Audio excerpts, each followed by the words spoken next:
नमस्कार. श्री स्वामी समर्थ सर्वांना.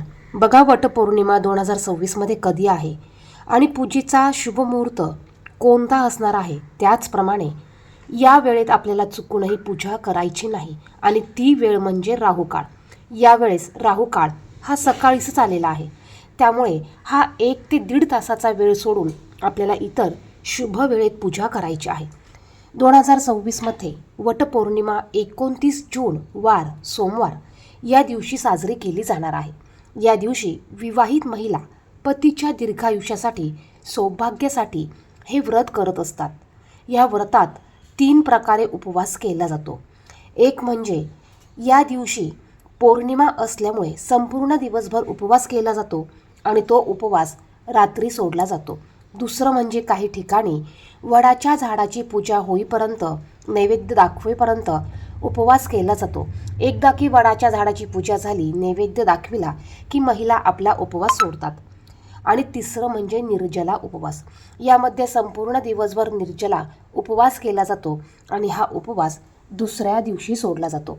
आता तुमच्याकडे तुमच्या घरात ज्या पद्धतीने उपवास केला जातो त्याच पद्धतीने तुम्हाला उपवास करायचा आहे.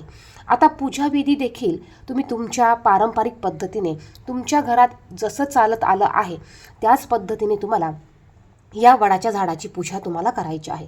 आता या दिवशी पूजेचा जो शुभ मुहूर्त आहे, हा मुहूर्त सकाळी 8:48 असणार आहे आणि 10:40 असणार आहे. बघा, तुम्हाला शक्य झाल्यास तुम्ही 8:48 ते 10:40 या शुभ मुहूर्तावर तुम्ही वडाच्या झाडाची पूजा करू शकतात. शक्यतो आपण दुपारी 12 वाजेपर्यंत किंवा 12 वाजेच्या आत वडाच्या झाडाची पूजा करत असतो. फक्त यामध्ये राहुकाळ आला असेल तर त्या काळात आपल्याला पूजा करायची नसते.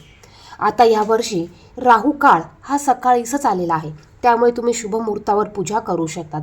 ज्यांना या शुभ मुहूर्तावर पूजा करणं शक्य नसेल त्यांनी 12 वाजेपर्यंत तुमच्या सोयीनुसार झाडाची पूजा केली तरी चालेल.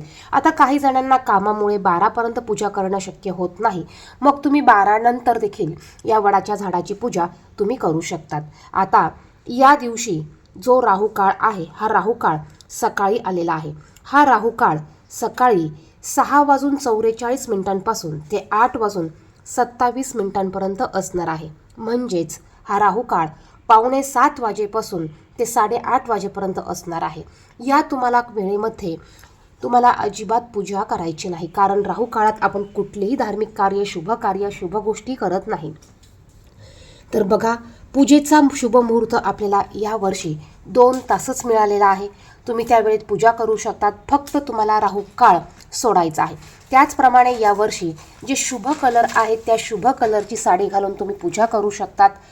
आता हे कलर कोणते याविषयीचा व्हिडिओ, संपूर्ण माहितीचा व्हिडिओ आपल्या चॅनेलवर आलेला आहे.